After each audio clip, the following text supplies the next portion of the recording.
CH2 ൻ്റെ കാരണമാണ് എന്ത് ചെയ്യുന്നത്? CH3യുടെ പ്രോട്ടോൺസ് എത്രയായിട്ട് സ്പ്ലിറ്റ് ആകുന്നത്? 4 ക്വാർട്ടറ്റായിട്ട് സ്പ്ലിറ്റ് ആകുന്നത്. സോ അതെങ്ങനെയാണെന്നാണ് നോക്കുന്നത്. ഇപ്പോൾ CH3യിൽ 3 പ്രോട്ടോൺസ് ഉണ്ട്. അവർക്ക് 8 ഡിഫറെൻറ്റ് വേസിൽ അറേഞ്ച് ചെയ്യാം. ആ അറേഞ്ച്മെൻ്റ് ആണ് ഇവിടെ കൊടുത്തിരിക്കുന്നത്. അതിൽ നമ്മൾ നോക്കിക്കഴിഞ്ഞാൽ ഫസ്റ്റ് ആൻഡ് ലാസ്റ്റ് എന്താണ്? ഡിഫറെൻ്റ് അറേഞ്ച്മെൻ്റ് ആണ്.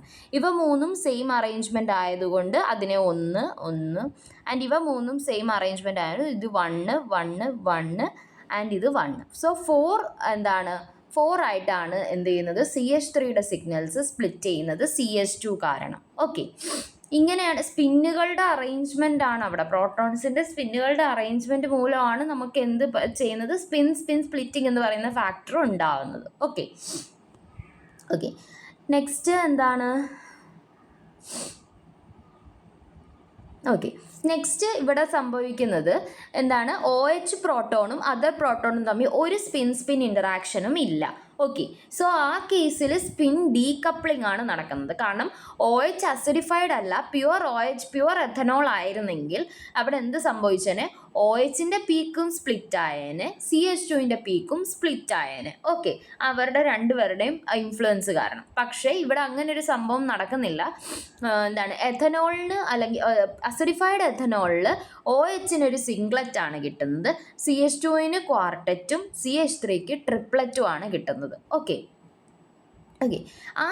ഇവിടെ നടക്കുന്ന ഫെനോമിനൻ OHുമായിട്ട് ഒരു സ്പിൻ ഇൻറ്ററാക്ഷൻ വരാത്ത ഒരു ഫെനോമിനാണ് സ്പിൻ ഡീകപ്ലിംഗ് എന്ന് പറയുന്നത്. ഓക്കെ, നെക്സ്റ്റ് നമ്മൾ പ്യുവർ എഥനോളിൻ്റെ കേസ് എടുത്തു കഴിഞ്ഞാൽ, in case of pure ethanol OH proton doesn't undergo any exchange between OH group of different ethanol molecules. So നമ്മൾക്ക് എന്ത് സംഭവിക്കും? CH2ൻ്റെ പ്രോട്ടോൺസ് ട്രിപ്ലറ്റ് ആയിട്ട് സ്പ്ലിറ്റ് ചെയ്യും. ഓക്കെ, CH2ൻ്റെ അല്ല, OHൻ്റെ പ്രോട്ടോൺസ് എങ്ങനെയാണ്? CH3 CH2 OH. So OHൻ്റെ protons എന്ത് ചെയ്യുന്നു? 2+1 3 ആയിട്ട് സ്പ്ലിറ്റ് ചെയ്യുന്നു. CH2ൻ്റെ പ്രോട്ടോൺസിന് അപ്പോൾ എന്ത് സംഭവിക്കും? ഇവിടെ ഈ പ്രോട്ടോൺസിൻ്റെ ഇൻഫ്ലുവൻസും വരും, OHൻ്റെ പ്രോട്ടോണിൻ്റെ ഇൻഫ്ലുവൻസും വരും. സോ അവിടെ വരുന്നത് n+1 ഇൻറ്റു n'+1 എന്ന ഫോർമുലയായിരിക്കും. സോ ഇവിടെ 3+1 4 into 1+1 2, 3+1 into 1+1. So 4 into 2 8. Okay, CH2ൻ്റെ പ്രോട്ടോൺസ് നമ്മൾ മൾട്ടിപ്ലറ്റ് ഓഫ് 8 പീക്സ് ആണ് കാണാൻ പോകുന്നത്. CH3യുടെ എന്തായിരിക്കും? CH2ൻ്റെ മാത്രമേ ഇൻഫ്ലുവൻസ് വരുന്നുള്ളൂ. സോ 2+1 ട്രിപ്ലറ്റ് തന്നെ ആയിരിക്കും. ഇവിടെ എന്തായിരിക്കും? CH2ൻ്റെ പ്രോട്ടോൺസ് കാരണമാണ് OH സ്പ്ലിറ്റ് ചെയ്യുന്നത്. ഇവിടെ എന്താണ്? ട്രിപ്ലറ്റ് ആണ്. OHൻ്റെ പ്രോട്ടോൺ ട്രിപ്ലറ്റ് ആണ്, CH3യുടെ പ്രോട്ടോൺ ട്രിപ്ലറ്റ് ആണ്. CH2ൻ്റെ പ്രോട്ടോൺസ് പക്ഷേ മൾട്ടിപ്ലറ്റ് ഓഫ് 8 പീക്കായിട്ടാണ് നമ്മൾ കാണാൻ പോകുന്നത്. ഓക്കെ, കാരണം എന്താണ്? Because it's A pure ethanol, so it will have an influence from from the proton of OH group. Okay, so this CH2 peak will have a multiplet of 8. Okay,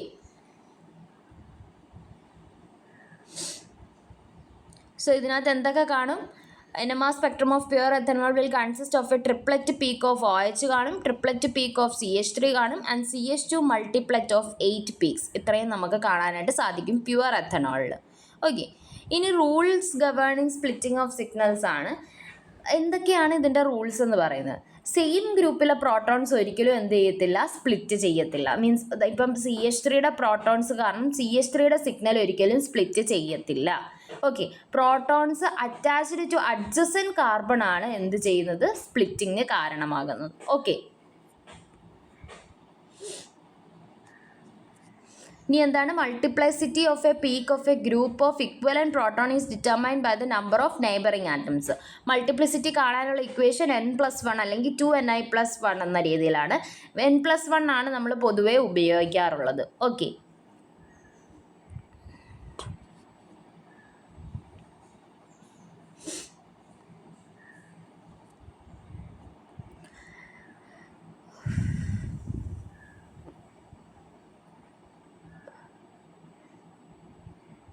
ഈ ഒരു example നോക്കിക്കഴിഞ്ഞാൽ CH3 CH2 CH2 Br എന്ന് പറയുന്ന example നോക്കിക്കഴിഞ്ഞാൽ ഇവിടെ ഈ proton ഉണ്ട്, ഈ പ്രോട്ടോൺ ഉണ്ട്.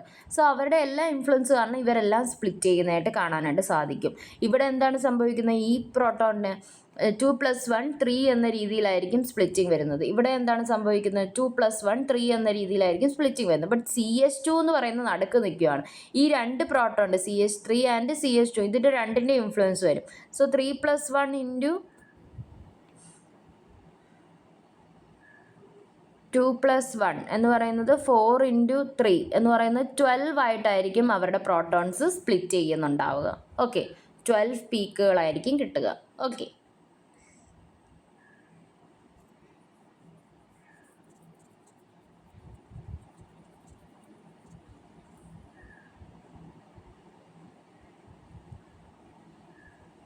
Next, all peaks of a doublet triplet quartet are not of same intensity.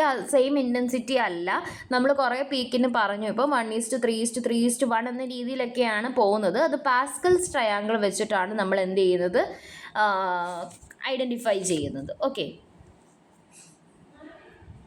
So ഇത് പാസ്കൽസ് ട്രയാങ്കിളിൻ്റെ ഒരു ഔട്ട്ലെറ്റ് ആണ് ഈ കൊടുത്തേക്കുന്നത്. ഇതുവഴിയാണ് ഇപ്പം 3 ലൈൻസ് എന്ന് പറഞ്ഞാൽ നമുക്ക് ഇൻറ്റൻസിറ്റി 1:2:1 ആയിരിക്കും വരുന്നത്. 4 ലൈൻസ് ആണ് പറയുന്നതെങ്കിൽ നമുക്ക് 1:3:3:1 എന്ന രീതിയിലായിരിക്കും വരുന്നത്. ഇങ്ങനെയാണ് നമ്മൾ എന്ത് ചെയ്യുന്നത്, ആ ഇൻറ്റൻസിറ്റി കണ്ടുപിടിക്കുന്നത് പാസ്കൽസ് ട്രയാങ്കിൾ വെച്ചിട്ട്. Okay,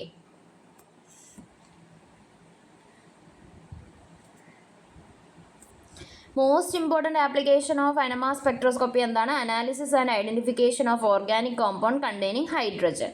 okay, proton chemical shift നമ്മൾ നോക്കിക്കഴിഞ്ഞാൽ എത്ര തരത്തിലുള്ള പ്രോട്ടോൺ കോമ്പൗണ്ടിലുണ്ട്, അതിൻ്റെ അബ്സോർപ്ഷൻസ് നോക്കിക്കഴിഞ്ഞാൽ ഏതൊക്കെ ഗ്രൂപ്പാണ് നമ്മുടെ കോമ്പൗണ്ടിലുള്ളത് നമുക്ക് കറക്റ്റായിട്ട് അറിയാൻ പറ്റും. ഓക്കെ, പിന്നെ കപ്ലിംഗ് അറിയാൻ പറ്റും. സ്പ്ലിറ്റിംഗ് ഓഫ് പീക്ക് ശ്രദ്ധിച്ചു കഴിഞ്ഞാൽ ഏതൊക്കെ പ്രോട്ടോൺസ് തമ്മിലാണ് കപ്പിൾഡ് ചെയ്തേക്കുന്നത്, ഏതൊക്കെ ഗ്രൂപ്പുകൾ തമ്മിലാണ് ലിങ്ക് ചെയ്തേക്കുന്നതെന്ന് നമുക്ക് കറക്റ്റായിട്ട് അറിയാനായിട്ട് സാധിക്കും.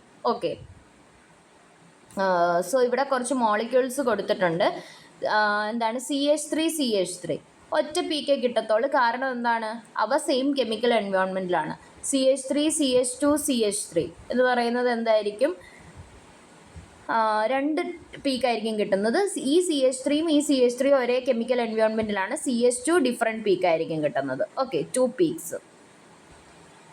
CH2 ഡബിൾ ബോണ്ട് CH2 ഒരു പീക്കായിരിക്കും കിട്ടാൻ പോകുന്നത്. കാരണം രണ്ടും അസോസിയേറ്റ് ചെയ്തിരിക്കുന്നത് ഒരേ ഇതിലോടാണ്. C6H5 CH3 അവിടെ 2 പീക്കായിരിക്കും വരുന്നത്. ഒന്ന് അരോമാറ്റിക് കോമ്പൗണ്ടിൻ്റെ, ഒന്ന് CH3യുടെ. ഓക്കെ, ഇതേ കൂട്ട് ബാക്കിയെല്ലാം ചെയ്ത് നോക്കുക. സ്പിൻ കപ്ലിംഗ് ചോദിക്കുമ്പോഴാണ് നമ്മൾ എത്രയായിട്ട് സ്പ്ലിറ്റ് ചെയ്യുന്നു എന്ന് പറയേണ്ട ആവശ്യം വരുന്നത്. ഓക്കെ, നെക്സ്റ്റ്, NMR സ്പെക്ട്രത്തിൻ്റെ ഏറ്റവും വലിയ ആപ്ലിക്കേഷനാണ് മാഗ്നറ്റിക് റെസൊണൻസ് ഇമേജിംഗ്, MRI എന്ന് പറയുന്നത്. ഓക്കെ,